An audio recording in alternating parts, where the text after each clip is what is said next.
Hi, si Jasper ho ulit to. Si Norin wala. May pasok. So ngayon ho, magpupruning ho ako ng roses. Winter ho ngayon dito. So, natutulog ho sila. So dapat ho may matalas kayo na shear. Tapos, may gloves ho kayo. Dapat may eye protection ako pero nakalimutan ko. So, magsisimula na ho tayo. Una ho is, magkakat lang muna ako ng sa labas. Labas muna ako nagkakat.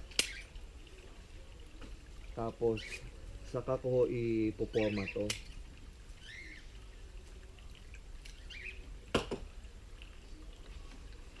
So, may bulaklak pa. Try ko na isi-save. Pero cut lang ng cut ako. Kasi, i-chop ko talaga to eh. Siguro mga hanggang bewang ko siguro ang height nito pagkatapos. Kaya, ito muna ang ginagawa ko para mabawasan lang. Tapos diretso na siya sa bin. Sa green bin.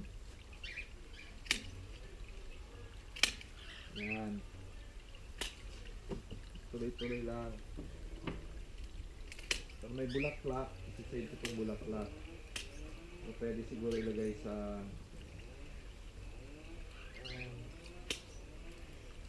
jar mamaya.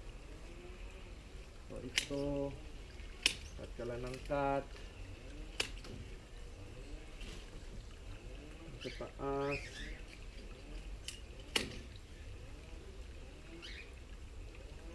Save ko itong flowers. Meron pang isa dito, dalawa.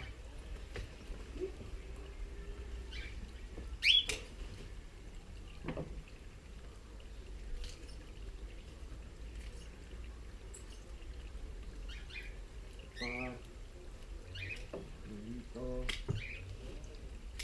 Tayo naman.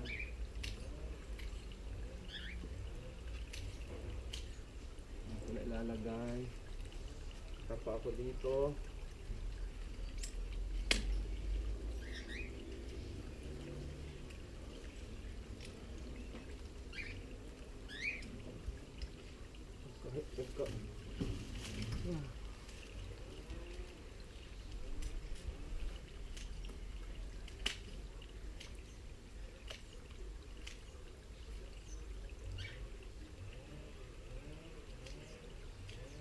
Dito lang putol ho natin. Mamaya ipapakita ko sa inyo. Ipoporma ko to.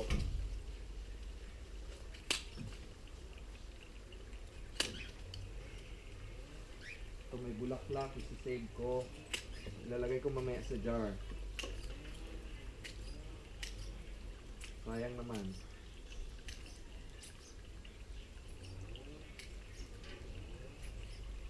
Pwede pa yan.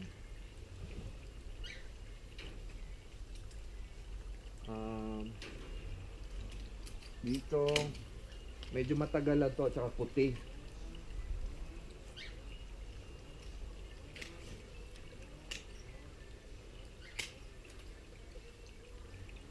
Pero pag naputol na to, maganda na to tingnan mamaya.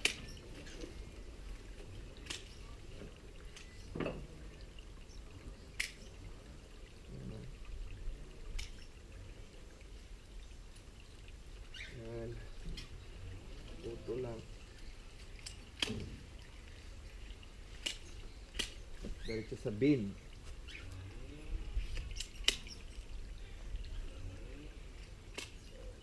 Kasi kailangan kasi ito i-pruning para yung mga sakit niya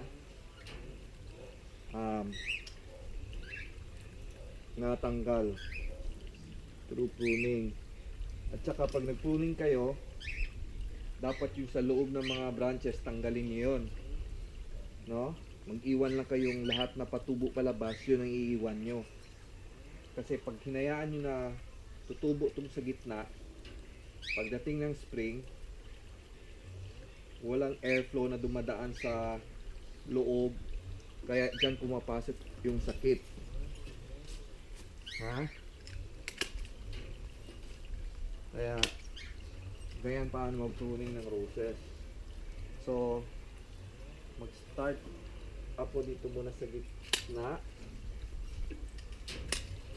Natanggal ko lang para safe sa akin din, kasi hindi naman kailangan to.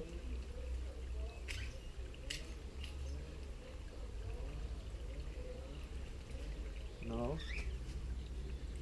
Ingat lang kasi matalas siya. Ito. Putol din ako dito sa gilid. Ganon. Diretso na sa green bean yon. No? Tuloy-tuloy lang.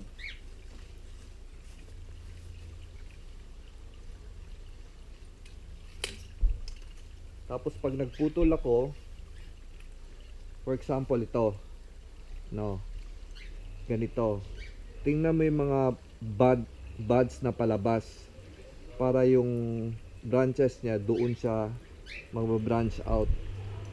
So kung ganun siya, kita mo yung bud na yan, dapat magputol ka dito. Yan, para ito siya sa spring, palabas siya, hindi siya papasok kasi biging crowded dun sa loob. Dapat may airflow nga, ika nga pinag-usapan natin kanina. So tuloy-tuloy lang ako at ako'y magtatanggal pa sa loob. At saka yung mga branches na patay, tanggalin nyo na yan.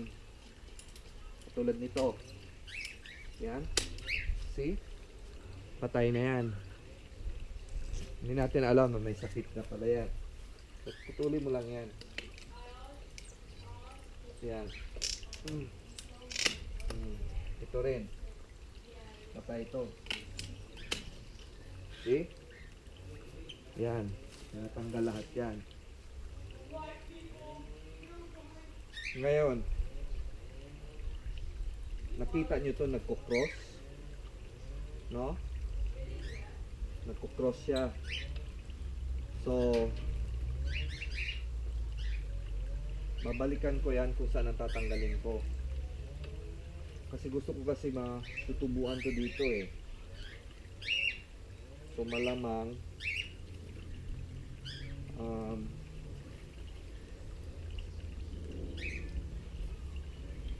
either, kasi healthy to, either ito para maya isipan ko muna, pero ito sigurado to tatanggal ako dito. Ganon din dito.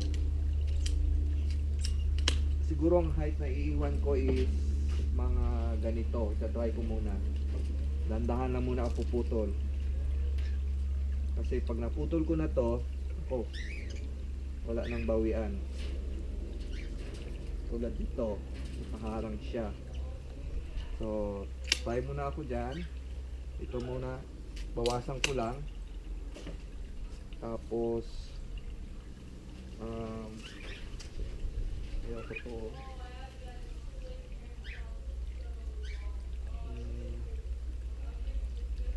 Bawasan ko lang yan. Kung sa loob, ito crowded, katulad dito, crowded to, dapat babawasan to. Medyo marami-rami akong babawasan dyan, pero dahan-dahan na ako kasi hindi pa gusto. So dito dahan-dahan lang.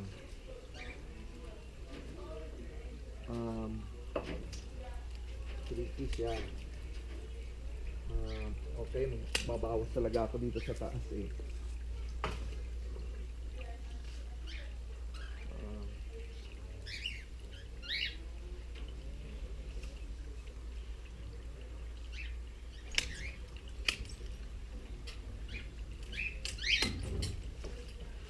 bawas lang ako ng bawas muna sa kana ako mag-adjust. Gas. Ano dito sa loob. No? So, ito nagko-cross to. Ito nagko-cross. Tanggalin mo to. Papasok sa loob eh. Ito patay na to. Tanggalin mo na rin yan.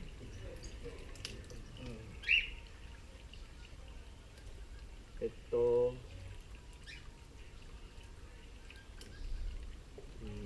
Ito. Siguro. Ito. Ito lang. Tanggal mo na ako dito. Tanggal yan.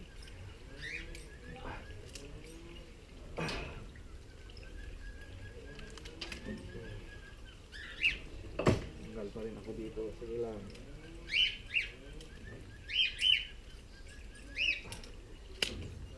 Tanggalin ako dito. Bawas mo na. Tandaan lang.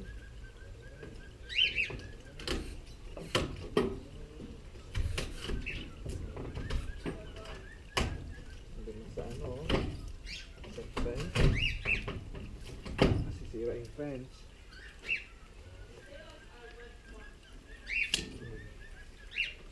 I-chop ko na, i-chop yan.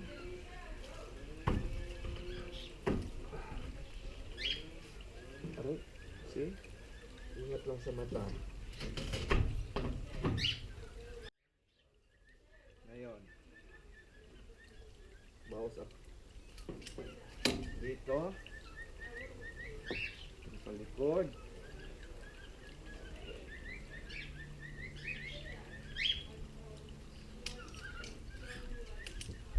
Bawas pa rin ako.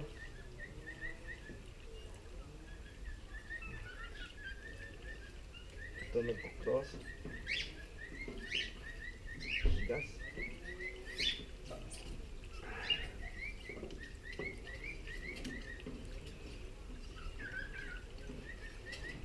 Ito maganda. Kasi sira yung amin.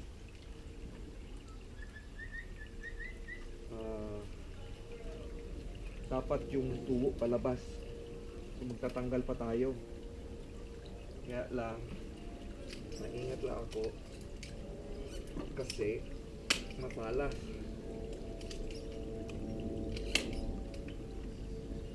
Matubo na yan.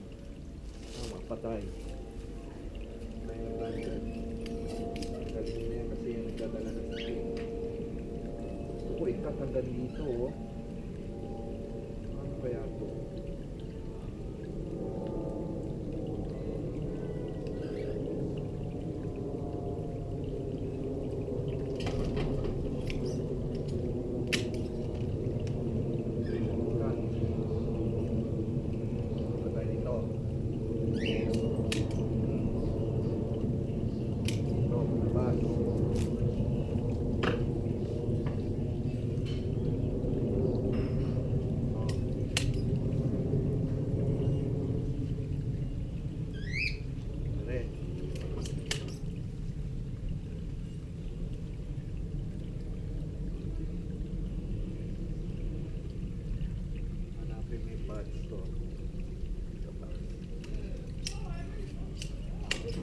Kulang sa ice. Putanggalin ko sana.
pa. Tatanggal pa tayo.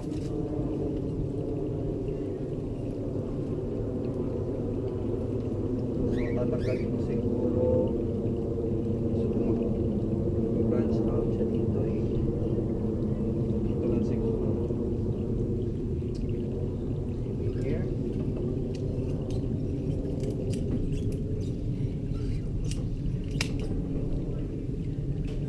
Yan. So, ito, tatanggalin ko pa to. Tahan lang. Yan. Sa gitna. Maybe. Yan. No? Ito. Patay.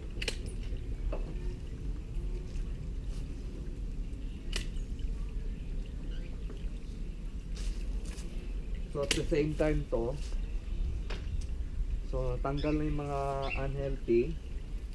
So pag sa spring, so ang energy lahat nandito sa magagandang branches. So maganda ang tubo niya. Tsaka mamaya, after ko na mag pruning dito sa roses, mag-spray ako ng lime sulfur para yun sa mga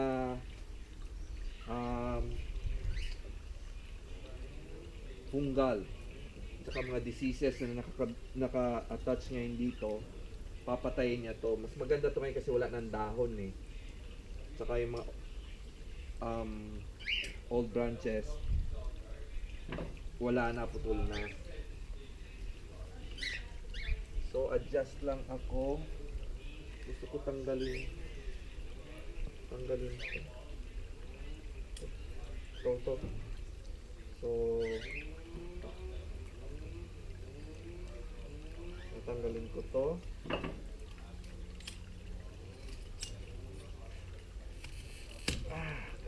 Tigas. So buwasan ko to. Basta na magbabawas. Ito rin.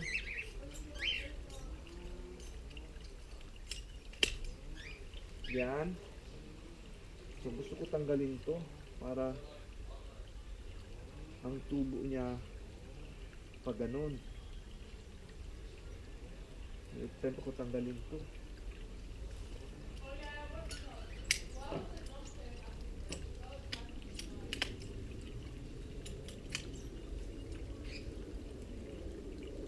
Okay, decision ako, tanggalin ko to. Ano pa? Ito. Sabi ko dito. Ha? Ito.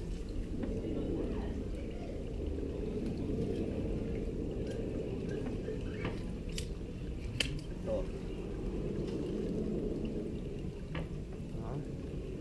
Ano pa?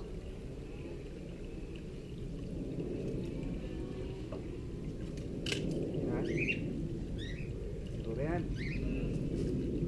Ito.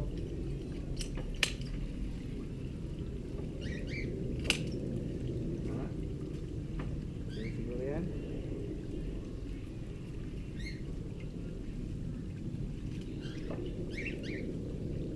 Nasa tingin nyo? Okay na ba?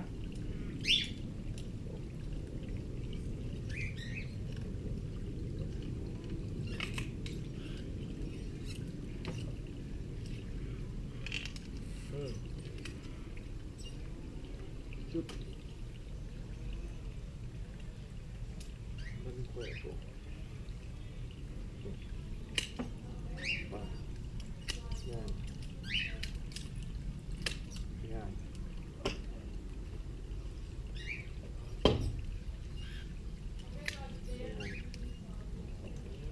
Diba? Ito. Parang ito. Parang sira siya.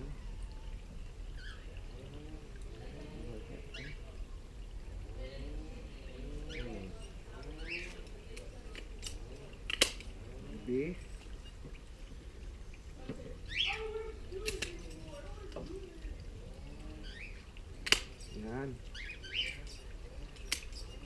Kulang pa, no?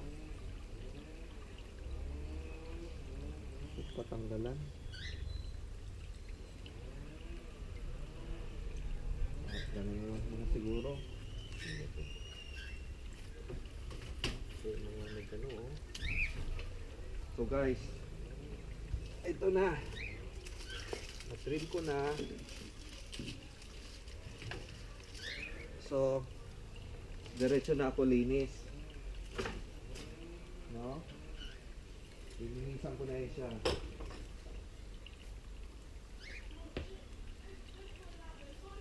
So, lilinisan ko na to. Para hindi na ako babalik dito. Mamaya pagbalik ko, mag-spray na lang ako.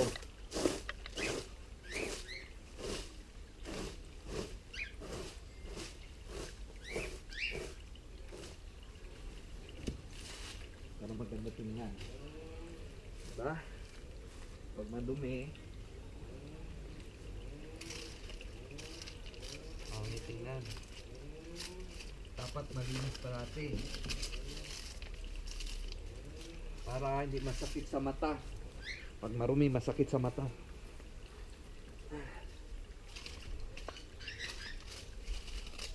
Ganun lang.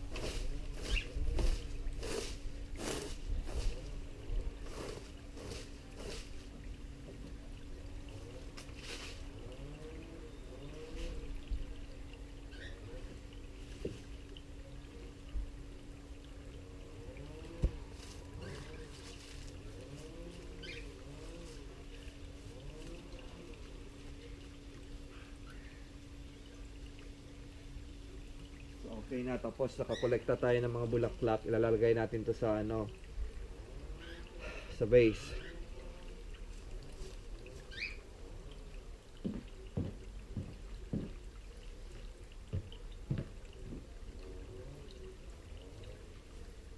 So,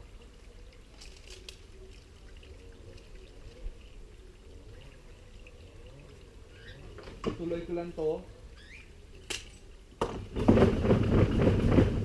hanggang doon sa pan.